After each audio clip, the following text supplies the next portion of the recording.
নমস্কাৰ আপোনালোক সকলোকে স্বাগতম জনাইছোঁ গোৰ্খা টুডে 24x7 মই দীপক লিম্বু। আজি মই উপস্থিত হৈছোহি চৰাইদেউ জিলাৰ হাপেঘাটি টাউনৰ মাজমজিয়াত। আমি দেখিবলৈ পালোঁ যে ভাৰতীয় জনতা পাৰ্টিৰ এখনি সভা। এই সভানো কিহৰ উদ্দেশ্যে আমাৰ বাইদেউসকল আছে, তেখেতসকলৰ লগত আমি আলোচনা কৰিম। লগতে হাপেঘাটি পঞ্চায়ত জিলা হাপেঘাটি পঞ্চায়তত চৰাইদেউ জিলাৰ 7 নং ৱাৰ্ডৰ আমাৰ বাইদেউসকল আছে, আমি তেখেতৰ লগত আমি পাতিম। অফিচটো কিহৰ বাবে আপোনালোকে স্থাপন কৰিছে এই বিষয়ে আমাৰ দৰ্শকক কওকচোন। নমস্কাৰ, মোৰ নাম শ্ৰীমতী মাম্পী বিশ্বাস।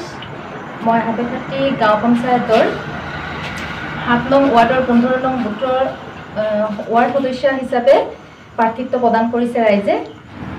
মোৰ মতে আমাৰ বিজেপি চৰকাৰে বহুতো উন্নয়নমূলক কাম কৰিছে, যেনেকৈ মহিলাসকলক স্বাৱলম্বী হোৱাত বহুতো সহায় কৰিছে।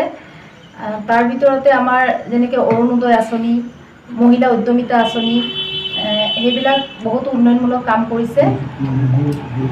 আৰু নিযুত মইনা আঁচনি। আপুনি যদি জয়যুক্ত কৰে, আপুনি ৰাইজৰ হকে কি কাম কৰিব?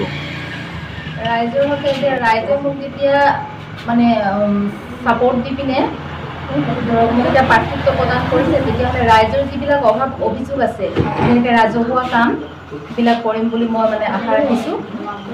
আৰু যিমানখিনি হওক মানে কৰিবলৈ চেষ্টা কৰিম বুলি মই সংকল্প লৈছোঁ। মহিলাসকলে অৰুণোদয় আঁচনি পোৱা নাই, মানে যিমান সংখ্যকটো আপোনাৰ 100ৰ ভিতৰত ধৰক 70% পাইছে।